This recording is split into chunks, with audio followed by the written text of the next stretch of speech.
Shakur has more to lose here. Shakur is the one that's thought of as, like you said, pound for pound number one day, maybe someday in the not too distant future. He's the favorite in this fight, bigger favorite than anything any of us anticipated, at around 3.5 to 1. But Teo, look, what I look at here is I think Teofimo, yes, he's had problems with boxers, which scares me for Teo, but I'm going to use your word, Max, fast twitchies. Frightening theory is circulating in boxing right now. It has nothing to do with knockout power or raw strength. It's about the idea of the impossible fighter. This is the type of athlete who doesn't just defeat opponents, but completely erases them, making it seem like they never belonged in the ring to begin with. We've seen this phenomenon before, first with Pernell Whitaker, then with Floyd Mayweather. And now, according to ESPN veteran and boxing analyst Max Kellerman, that legacy has been passed on to one man, Shakur Stevenson. How do you envision it? I mean, I'm sure you played it out in your mind a bunch of times already. Me just making a great fighter look average. That's how I see it. Are you gonna fight like the Zepeda way? Because that was the first time we see you fight like that. I can't tell you how I'm gonna fight. I fight different styles for different people. Yeah. So I may fight this way for this guy. I may fight the other way for another guy. But my main objective is... Here's the twist that makes January 31st so compelling. The unbeatable ghost is finally stepping into the ring with the one fighter who thrives on destroying legends. Teofimo Lopez is a walking contradiction. Against average opponents, he can look ordinary, sometimes even flawed.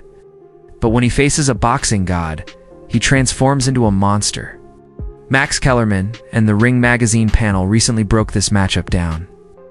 And what they delivered wasn't a prediction, it was a warning. This won't be a normal fight. It's a collision of styles, and when it's over, one career will be changed forever. Fight. The best fighting the best. Both fighters believe that this matchup settles the argument about who leads the new era. So what do we think of the styles matchup, guys? This is a high-speed chess match a la Sugar Ray Leonard or Pernell Whitaker, Leonard and Benitez, or Pernell Whitaker, Buddy McGirt, or is it a Jerry versus Jerry fight, right? Because no one wants to take the lead, or is it something? Max Kellerman's case for Shakur Stevenson isn't about speed, because speed fades, it's about mastery. Shakur has refined the technician's style to the point where he's almost impossible to hit or even score against. Kellerman compares him to Pernell's Sweet Pea Whitaker, a defensive genius who could stand right in front of opponents and make them miss by inches. Shakur doesn't gamble or take risks. He dissects. For Teofimo Lopez, a fighter who relies on rhythm and explosive counters, this is the worst possible matchup, a ghost who wants a shutout, not just a win, and plans to make you swing at air. For 36 minutes. Malik, I'll start with you. I think it's a very special fight. It's the type of matchups we always are asking for. When it comes to explosiveness, I would have to go with Teo. When it comes to actual rapid speed, I would have to go with Teo. But when it comes to body punching, when it comes to good timing, when it comes to craft, I would have to give all of that to Shakur Stevenson. What do you think, Doug? They're both boxers. I look at Stevenson as a versatile technician. I look at Teofimo. He's a boxer puncher, but his specialty is his counterpunching. Listen, if Stevenson wants to be on his stick and move game, very difficult style matchup for Teofimo, and maybe not that entertaining to the fans. Because Stevenson's longer. Exactly. Stevenson's defense probly the best in the game, and he's longer. Great reflexes and timing, and so does Teo. That's why he's a great counterpuncher. But Teo's, he's a very special athlete, and as a competitor, he is one of those guys who saves his A game for a fellow elite opponent. That's when he really rises his game and shows us the Teofimo Lopez that everybody thought he was when he was a prospect. Mike, people used to look at him and say, oh, this guy is going to be the star in boxing. It didn't really play out that way, but every now and then. This is where things get strange. Looking at Teofimo Lopez's recent record, you'd think he has no chance. He struggled badly against Sander Martin and looked flat against Jermaine Ortiz. The whispers have grown louder, claims that Teofimo has lost it, that his mindset is fragile, and that pressure has finally cracked him.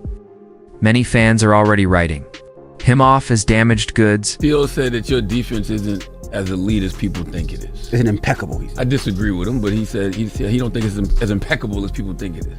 I mean, he ain't been in there with me to know whether how good it is, a good Sparring ain't gonna tell. We did 3 rounds. That shit ain't. He couldn't barely hit me then. So I'm not taking nothing from the sparring, but he don't know how good I am. Like, you don't know how good my defense is until come January 31st. He pretty much said your style of boxing. He said he's beat hundreds of fighters with your style. 200 southpaws. 200 southpaws. Undefeated against southpaws. But he said it's light work. Man, Well, that's what the his thing pop where he gotta like pay attention to, cause like, yeah, you did good with some southpaws, but then there are southpaws you did bad with. So it's not just okay. I beat Lomachenko and Josh Taylor, but then you fought Jermaine Ortiz and Sandor Martin, and they are 2 southpaws who both gave you trouble. So that's a good point. it gave him confidence to beat them bigger guys that got the bigger names, but his confidence went down when he fought them other guys. So truthfully, all that southpaw shit, that shit sound good, but what you gonna do when you get in front of me? The panel dug deeper into the Teofimo paradox. The truth is, Lopez is bored by mediocrity. He often plays down to his competition. Yet when he faces an unbeatable fighter, everything changes. Against Vasily Lomachenko, who was seen as a boxing god, no one gave Teofimo a chance until he showed a level of focus and violence we'd never seen and took the belts. The same thing happened against undisputed champion Josh Taylor, where Teofimo was written off again and still dominated. Kellerman argues that Teofimo saves his again for the elite.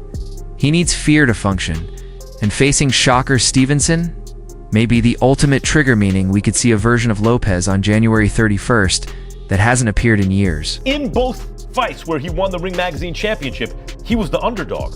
4-1 underdog against Lomachenko. People forget, Lomachenko was taking elite fighters in the lower divisions and they were quitting. Yes. He was beating them into some, they were like, I can't do this, right?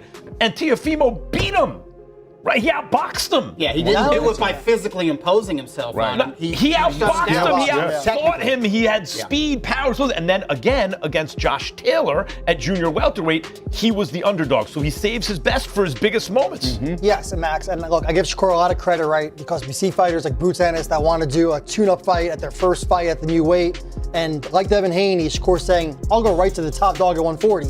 So props to my best friend Shakur Stevenson, Max. Yes. But look, What is the beef with you two? I think it's fun, you know. I think we. I don't think it's real hate. You have this ability to bring out a certain kind of animosity in people in the boxing world. Does this extend to outside the boxing world? Yeah, it does. Or It does. I've had that ability since I've been like 4 years old, Max, and growing up. But look, you asked about Teo. I actually think this fight is about Teofimo more than it is about Shakur Stevenson. And the reason I say that is to what Doug said. When Teofimo Lopez rises to the occasion, he looks like a guy that can't be beat sometimes. And I say it's really about Teo here because Shakur, like you said, he's the favorite, 3.5 to 1 favorite right now. He's the one moving up in weight. And if you look at it stylistically, Shakur, right, he's the better boxer. We've seen Teo have problems with, fast and fleet boxers like Sandor Martin and Jermaine Ortiz. But then you think about sometimes when Teo rises to the occasion, I mean, the odds were close in the Josh Taylor fight, but everyone was picking Josh Taylor that you spoke to in boxing. Yeah. And we saw what Teo did to Josh Taylor.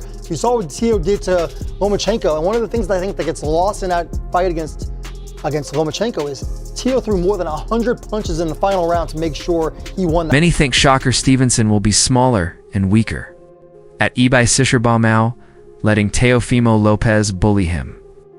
Malik Scott shut that down. Shakur has grown stronger. Trained with top fighters like Terence Crawford and won't be pushed around. His underrated body punches can drain opponents. And if Teofimo can't impose his size by round 3, panic could set in fast. Shakur is a whole different type of animal.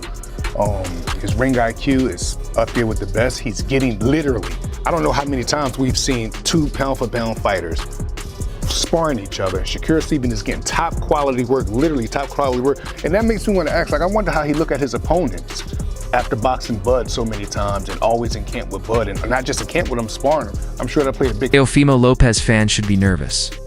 Terence Crawford, Shakur's close friend, didn't just predict.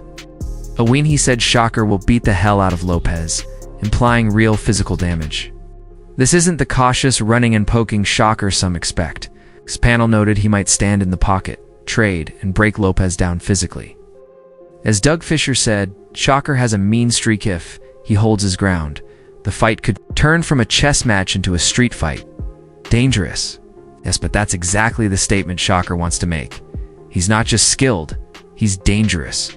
Talking about power, strength too. I think Teal's going to be the much stronger guy in there. Shakur Stevenson's not a strong guy. I think he's getting stronger. Me too. Yeah, I was about to say. agree. But this is first fight at 140 though. That's what I'm saying. I'm not disrespecting I his feel like, strength. but I also feel like that Shakur might surprise you, Mike, with his physical strength. Physical strength, as we all know, doesn't always translate to punching power. Sure, of course not. But when he was a younger fighter, he looked like he could be moved around by his opponent. Like It doesn't look like that anymore. No, he's definitely matured in his body. But first fight at 140, Teo's what? I think this is maybe his fifth fight at 140? Yeah. Something like that? That's true, but Shakur has a frame where he can put on 140 very comfortably. I think he's going to look as strong as Devin Haney did stepping up to That's right. 147. I believe so think he's too, going to Joe. feel really good at junior. Max Kellerman made an interesting psychological point. Who really has more to lose? On the surface, it seems like Shakur he's undefeated, the golden child, chasing a perfect legacy like Floyd Mayweather. A loss would instantly shatter his aura of invincibility, and the pressure to stay perfect can be paralyzing. Fighting. Safe against a power puncher, though, is its own risk. Think about the idea. I look at this fight, Teo has more to lose. Sorry. Shakur has more to lose. Yeah. He's the undefeated fighter. He's seen as the eventual pound-for-pound champ potentially. But Teo has more to win. He has more to gain. So on the one hand, is there an advantage there where Shakur is fighting to protect that perfect record, to protect that kind of sense that he's the next guy? On the other hand, Teo is like he can fight with more abandon against Shakur because there's so much for him to gain. And if he loses, he's lost before. He lost to Kambosos, and he came back from that. But oh my God, if he can pull it off. Like, if it's a close fight and Teo could keep it close and we're going into the 10th, 11th, 12th rounds, is there an advantage there given that situation? He came back from that Kambosos fight, but in some way, the jury is still out on Teo a little bit because I'm going to tell you why. On that card that was done in Times Square, he looked the best out of, with all due respect, out of a lot of people that didn't look good. Yep. But if you put him in the main event somewhere, that people wouldn't, to me, really raved about that fight. Right. Like, you know what I mean? So the jury he still have a lot to prove too. Not as much as Shakur, but he definitely do have a lot to prove still. Yeah, I agree with you, Max. I think Shakur has more to lose here. Shakur is the one that's thought of as, like you said, pound for pound number one day, maybe some day in the not too distant future. He's the favorite in this fight, bigger favorite than anything any of us anticipated, at around 3.5 to 1. But Teo, look, what I look at here is I think Teofimo, yes, he's had problems with boxers, which scares me for Teo, but I'm going to use your word, Max, fast twitchies. Yep. Shakur Stevenson had a lot of problems with Edwin De Los Santos. I think that was a majority decision, and De Los Santos, what does he have? Very twitchy guy, athletic. And the difference here is that they're both twitchy, they're both fast, they're both excellent boxers. Teo's a puncher. I know it hasn't shown up in recent fights, but we have watched both of their careers. Shakur is not a puncher. Teofimo, on the other hand, has already tasted defeat and has nothing left to protect. That makes him dangerous. He can fight with reckless abandon, focused only on taking Shakur's head off. A fighter with nothing to lose is willing to take risks a perfect fighter won't. And if Teofimo goes all out in the later rounds, Shakur will have to dig deeper than ever before.